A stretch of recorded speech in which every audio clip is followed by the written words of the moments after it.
হাত তুলতে বিরক্ত লাগছে? ভালো লাগছে? বললে হবে? মেয়েদের জানো তো মুখের কথা মনের কথা এক নয়। মেয়েদের কথা একদম বিশ্বাস করবে না, এরা মনে এক বলে মুখে আরেক বলে। যার কষ্ট হচ্ছে সে বুঝতে পারছে, হাত তুলছে আর মনে হচ্ছে মনে মনে আমাকেই গালি না, কিছু করার নেই, কাজটাই লিখতে হবে। এই লোককে জ্বালানোই আমাদের কাজ। হরি বলো হরি বলো। দেখ তোমাদেরকে হরিধ্বনি দিচ্ছে, হাতে তুলতে হচ্ছে, ঘুমটা ভাবছি, কিন্তু মা গো সুমতিকে তো হরিধ্বনি দিয়ে জাগিয়ে দেওয়ার কেউ নেই। আর মেয়েটা ঘুমিয়ে পড়েছে, আর যেই না ঘুমিয়েছে ভগবানের লীলা দেখে সেই সময় ফিরে এসেছে লালা। আর লালাবু কেমন অবস্থা? মাথা মাঝের ভালো নেই, মন ভালো নেই, শরীরটাও ভালো নেই, সারাদিন যাতায়াত। বিশ্রাম নেওয়ার জন্য নিজের পক্ষে প্রবেশ করে দেখছে সোনার পালঙ্কের উপর দাসী ঘুমাচ্ছে। তোমার স্বাদের বেডরুম, এসি ঘর, হ্যাঁ সুন্দর বিছানা, তার বুঝি তোমার বাড়ির কাজের লোকটা ঘুমায়? আর লালা বাবু সুমতিকে দেখা মাত্র চিৎকার করে বলে উঠলেন, সুমতি এত বড় সময় থাকো সবার একজন দাসী হয়ে তুই মালিকের বিছানায় ঘুমাচ্ছিস? কে কোথায় আছে ছুটে আয়, এই মেয়েটাকে ধরে নিয়ে যা, আর ধরে নিয়ে 30টা বেত্রাঘাত কর, বুঝিয়ে দে মালিকের বিছানায় ঘুমলে তার কি শাস্তি হতে পারে। মেয়েটার ঘুম ভেঙেছে, তাড়াতাড়ি করে সোনার পালঙ্ক থেকে নেমে থরথর থরথর করে ভয় কাঁপছে। প্রহরীরা ছুটে আসছে। এখন কত ঘাত কি শাস্তি হয়েছে? 30টা বেত্রাঘাত। আপনি বলুন মেয়েটার বয়স কত? 7 বছরের মেয়েকে 30টা বেত্রাঘাত করলে মেয়েটা বাঁচবে? ভয়ে কাঁপছে। প্রহরীরা যখন ছুটে আসছে কাঁপতে কাঁপতে সুমতি হাসছে।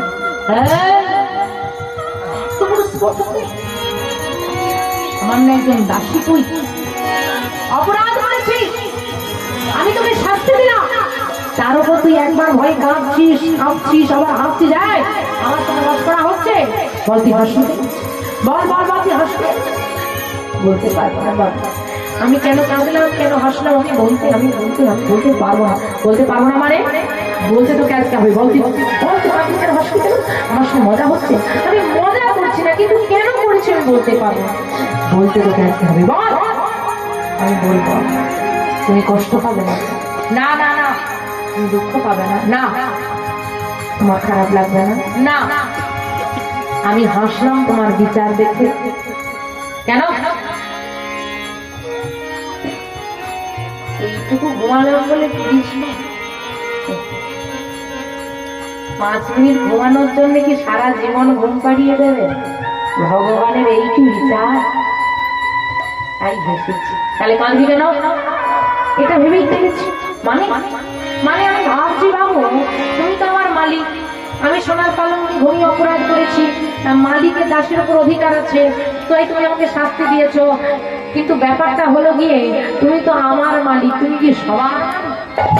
না, আমি সবার মালিক নই। সবার মালিক কে গো? গোবিন্দ করে বসে আছে, সে সবার মালিক। বলে তাহলে বাবু সে তোমারও মালিক? বলে হ্যাঁ সে আমারও মালিক। এটাই একটা কান্নার কারণ। কেন? তুমি আমার মালিক হয়ে যদি এই সোনার পালঙ্কে আমি 5 মিনিট থেকে 10 মিনিট ঘুমালাম বলে 30 ঘাতে সাজা। টাইমটা হিসেব করো, 10 মিনিটের জন্য কত? 30 ঘা, 10 মিনিটে 30 ঘা। সারা জীবনটা তুমি সোনার পালঙ্কে ঘুমালে, তোমার মালিক তোমার জন্য কত ঘাত সাজিয়েছে সেটা তো ভেবেই কেঁদে ফেলেছি।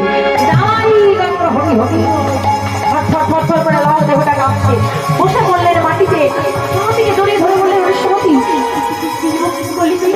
মাফ করে দাও বাবু, আমি ভুল বলে ফেলেছি, ভুল বলেছিস ঠিক। এতদিন আমি অচেতন হয়েছিলাম, তুই আমার চেতনা ফিরিয়ে দিয়েছিস। তুই আমার দাসী নয়, তুই তো আমার মা। হ্যাঁ রে, তুই আমার মা। আজ থেকে আমি তোকে নিজের মেয়ে রূপে স্বীকার করলাম। হ্যাঁ রে সুমতি, তুই আমার মেয়ে, আমি তোর বাবা। আর আমি তোর বাবা হয়ে এই সন্ধ্যাবেলায় এই তোর মাথায় হাত দিয়ে আমি প্রতিজ্ঞা করলাম, না না পালন খেতে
সন্ধ্যাবেলায় প্রতিজ্ঞা হলো আর পালঙ্ক নয়।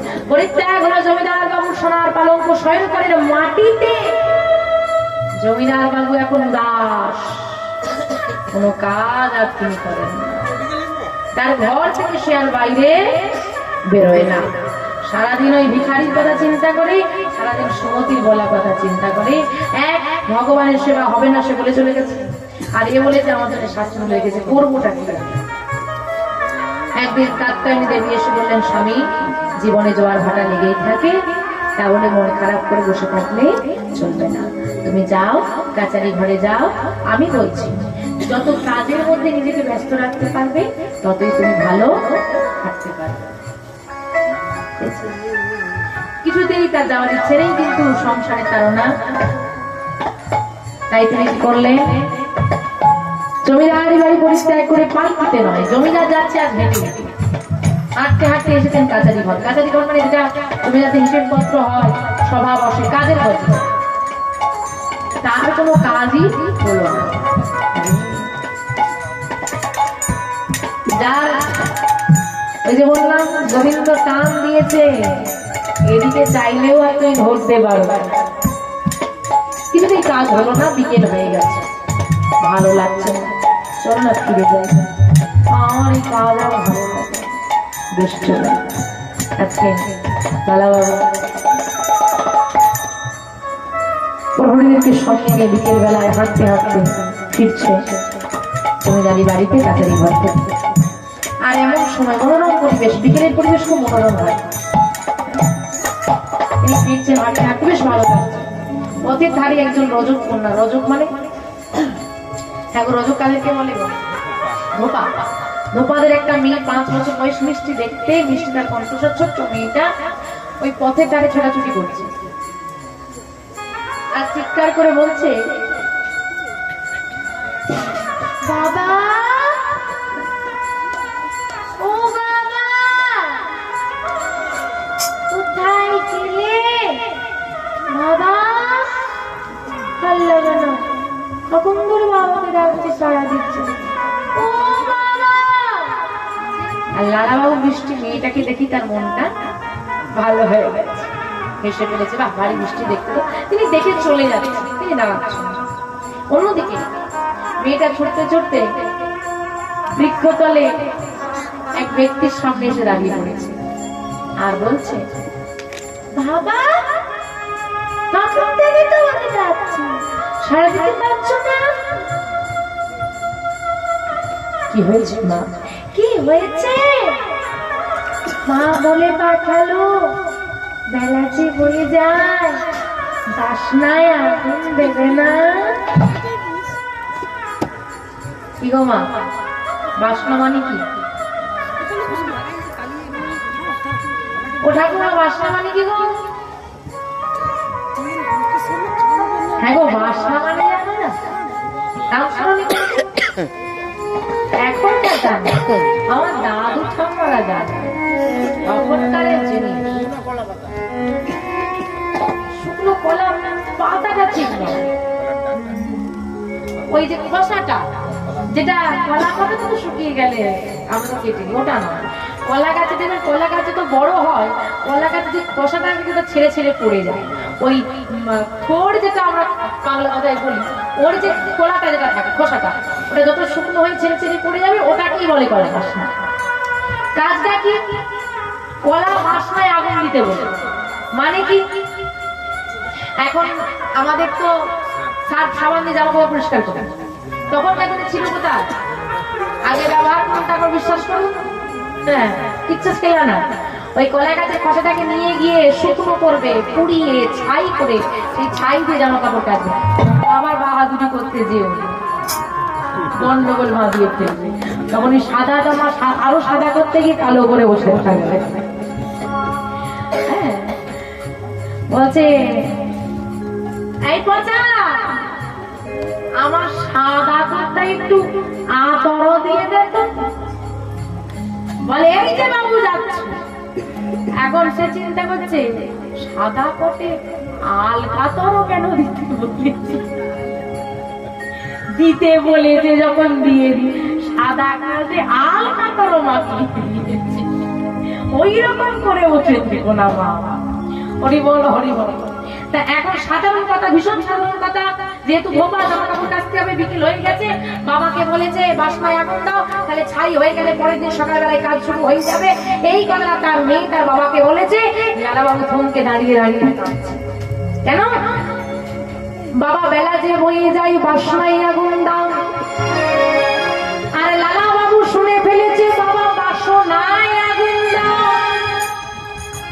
আরে ওইটুকু মেয়ে যদি তার বাবাকে বলে বাসনায় আগুন দাও, বেলা হয়ে গেছে, বলো বলো আমার কি জীবনের বেলা আর বাকি, বলো বলো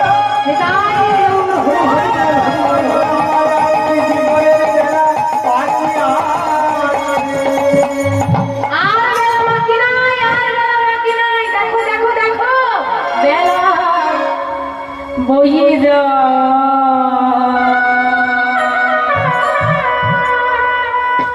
বাবা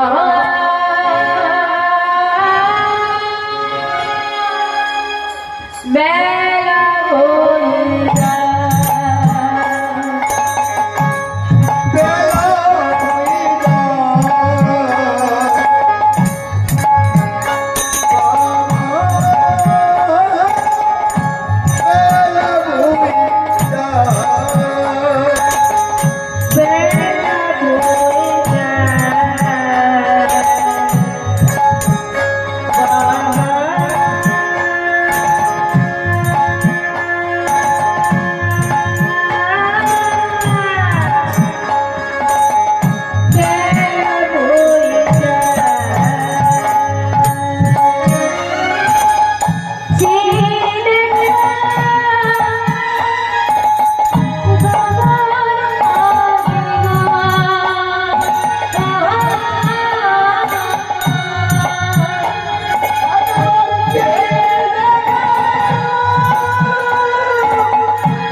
বেলা বলে যাও দেখো কখন পানি রবি ডুবে যায়। হ্যাঁ রবি মানে কি?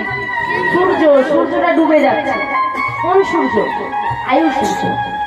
হ্যাঁ যখন প্রভাতকালে উঠলো, প্রভাতকালটা হচ্ছে বাল্য বয়স। আর যখন একদম প্রচন্ড রোদ, মাথার উপর সূর্য, মধ্যাহ্নকাল।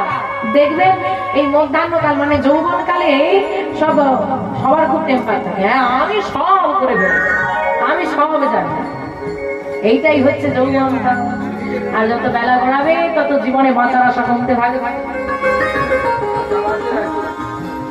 আর একদম যখন ধীরে ধীরে ধীরে ধীরে অন্ধকার, তখন জীবন বাঁচিটা তাই তো। তার বয়স হয়ে গেলে বিষয় বাসনে আগুন দিতে হয়। বেলা হয়ে যায় আগুন। তা মায়েরা আগুন দেবে তো নাকি? কি ভেবেছ? বুড়ো হলে দেবে তো? বুড়ি এখনো ঘুমোতে যাওয়ার সময় দেখে নেয় বালিশের তলায় আলমারির চাবি আছে। এত সহজ আগুন দিয়ে তো সংসারটা সাজালাম আমি, এত সহজে দিয়ে দেবো তো? শেষ মুহূর্তে বিছানায় শুয়ে শুয়েও বাসনা। আমি ভেবেছিলাম এই করবো, আমি করা এই আশা ছিল, আমার ওই আশা ছিল। আশা পুরায় না। বাস্তব সত্য, যতক্ষণ না আমরা চিতার আগুনে জ্বলছি ততক্ষণ বাসনায় আমাদেরও আগুন দেওয়া হয়। কথাটা শোনা মাত্র এলেন, ফিরে এসে স্থির সিদ্ধান্ত, আগুন আমি আজ রাতেই দেব। মধ্যরাত যখন জমিদারি বাড়ি নিস্তব্ধ, জমিদারি বেশ পরিত্যাগ করে গেরুয়া বস্ত্র পরিধান করলেন।